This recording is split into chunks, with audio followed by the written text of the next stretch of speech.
semester. We got, I don't know, 2 to 3 weeks left. Things are flying by. This is one of my last voiceover PowerPoints for you guys. So I just wanted to briefly discuss two topics that probably come up with me more often than any other topics, short of protein intake and whatnot, but we've already discussed protein intake. If you guys look at your syllabus, we cover a lot of things in this class, obviously strength training oriented, but we have to mention nutrition to some extent because it is a major part of what we do. Okay, so these topics within the nutrition or supplemental world come up a lot, and I think it's important if you could walk away from this class with a little bit of clarity on these two topics. It'll be helpful for you in the real world. These topics are put in here not because they're related, because they are really not. They just simply are related to nutrition.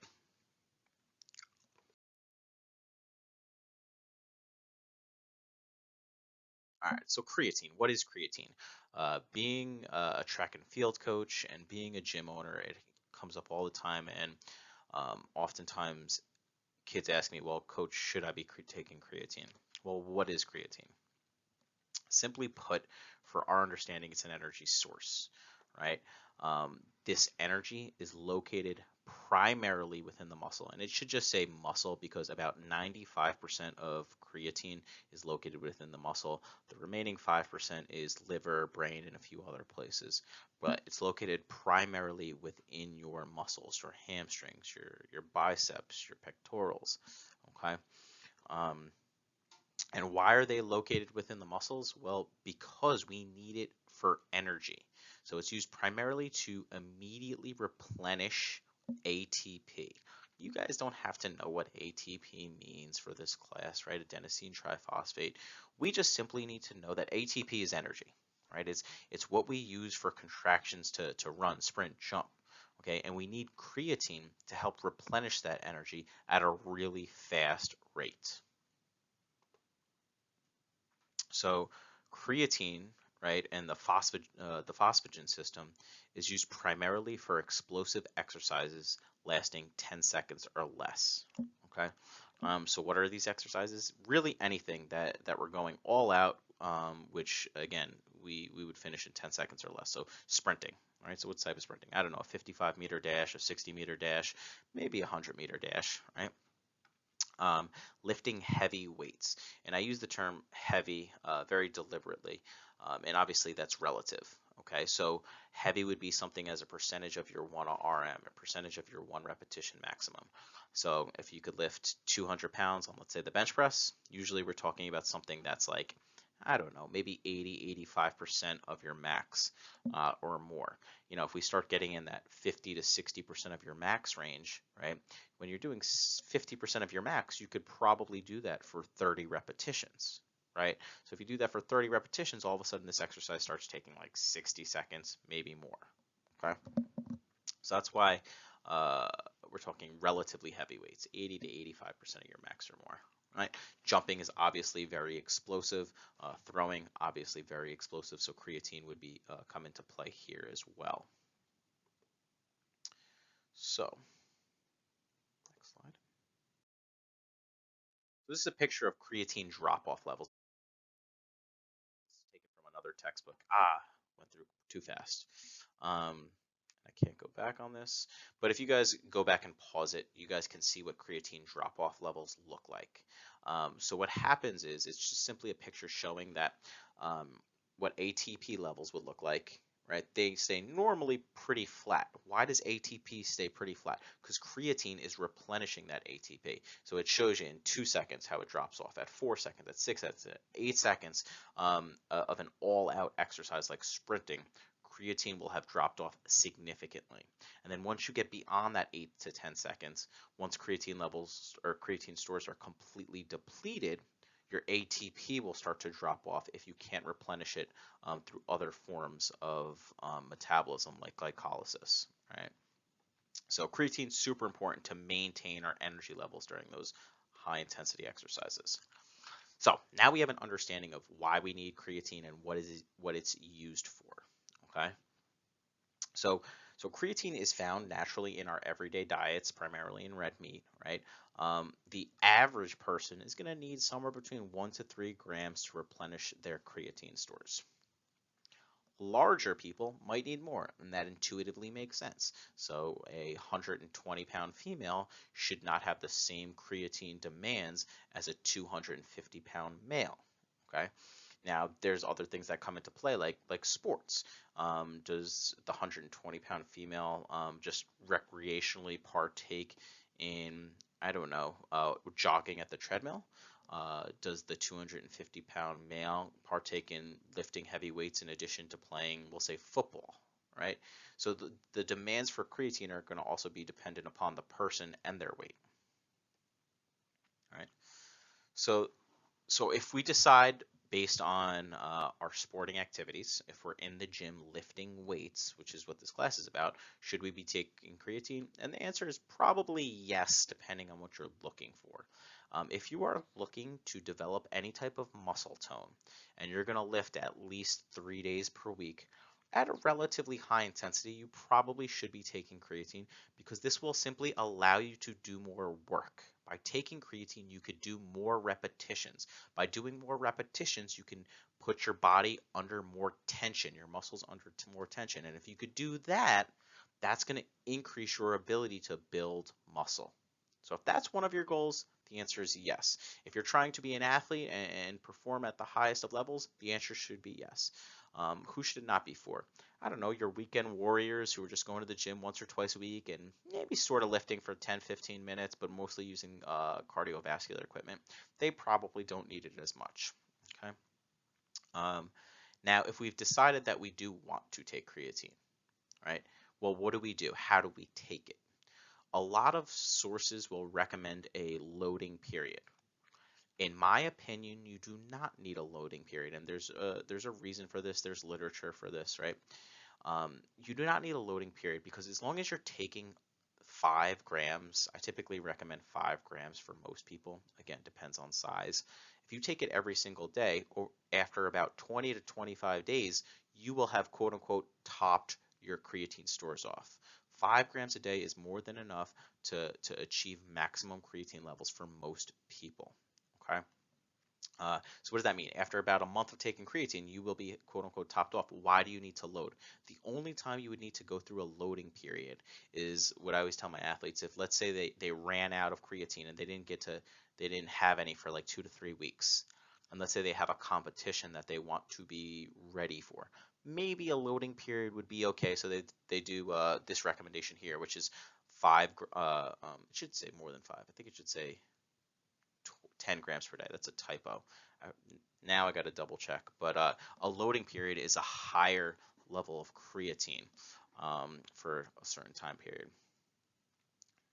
So a lot of research has shown that if you supplement creatine with carbohydrates and protein, it's going to also increase the productivity of your workouts. I put this quote directly from an article, and I think it's important because this is one of the fears, one of the unsubstantiated fears that some people have with creatine. Okay, so people say, well, creatine is found in our body naturally. If I supplement every single day, am I not going to be able to produce it because I've become so reliant on that supplementation? And the truth is that, quote, long-term suppression of endogenous creatine synthesis does not appear to occur. So if you take creatine every day, your body, and then let's just say you stop, your body will still be able to naturally produce creatine. So there's no negative downside with regards to that. Other side effects. Weight gain. Weight gain is a real side effect with creatine, and more often females do have some issues with weight gain. However, how much is this weight gain? It again, depending on the size, for a female that's 100 to 130, 140 pounds, right? The weight gain will be probably in the neighborhood of either no gain, upwards of 2 to 3 pounds, right? For males, it could be 5 pounds maybe, but that's even on the big end. And why do we gain weight when we take creatine? Creatine, when it's in our muscles, is also going to store a little bit more water. Okay, so again, if you look at the numbers, it's not that much. If you take creatine as a female, maybe you'll put on a pound or two, right? But think about the benefits of being able to do more work in the gym and then in turn be able to develop more muscle tone.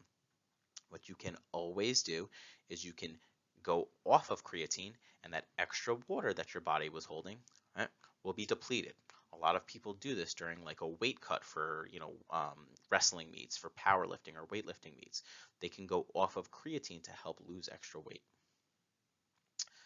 Um, there's really been no negative health risks, right? And that's as plain as I can say it, right? There's been no negative health risks. Someone says, oh, my liver, my kidneys, whatever, whatever, right? There's been doses from zero point 0.3 up to 0.8 grams per kilograms for 5 years, and we found no negative side effects with regards to creatine. Some people will say, there's been unsubstantiated claims about like muscle tears if you take creatine. No research has ever really proven this. Dehydration. Do you need to drink a little bit more water? Yeah, probably a little bit more water because creatine does retain water, but nothing cramping, no GI issues. All right. I don't know if I've ever read a single thing that has mentioned it, but again, all of this is unsubstantiated claims.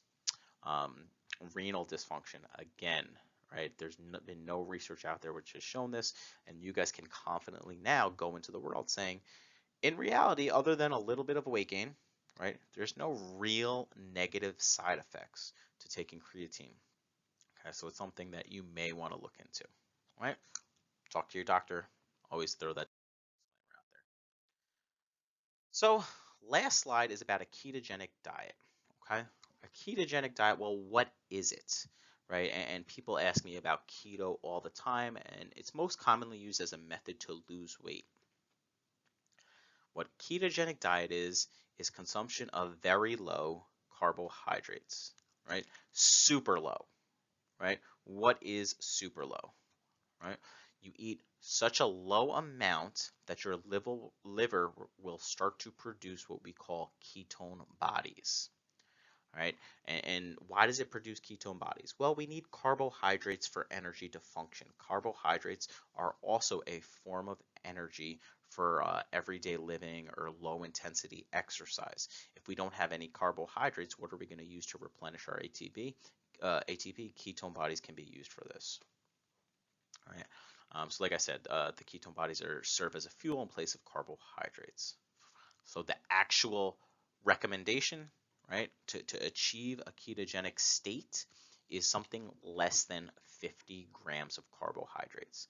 So if any of you in this class have ever tracked your macronutrients, we all talked about it on your individual projects. You've all had to put something up on a message board probably at some point, and you had to report on what that total daily energy expenditure calculator put out there for you. They recommended a carbohydrate intake. For a lot of you, it was probably somewhere in the neighborhood of 200 to 400 grams of carbohydrates, depending on your goals, so on and so forth.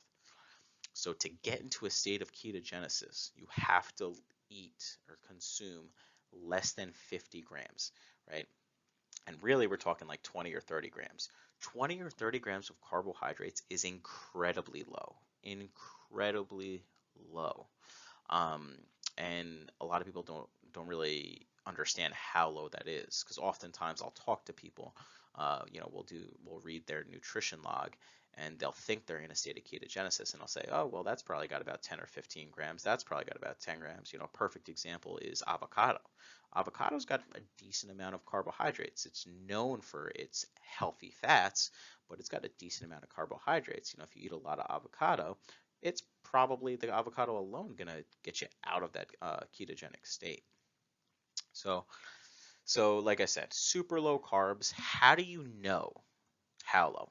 Well, there's a few different ways. I just happen to have one of them here. This is called a ketone strip, right? Ketone strip. What's this company? There you go. All right. Perfect Keto. So what these are, right? These are strips that you would take out.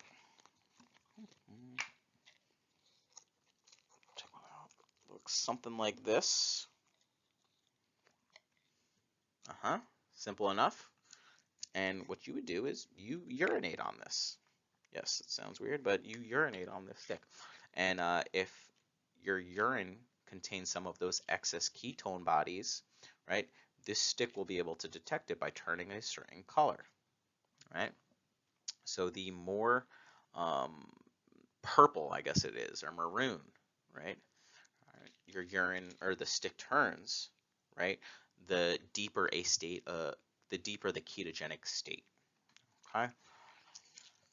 So why do we do ketogenic diets now that we have this understanding?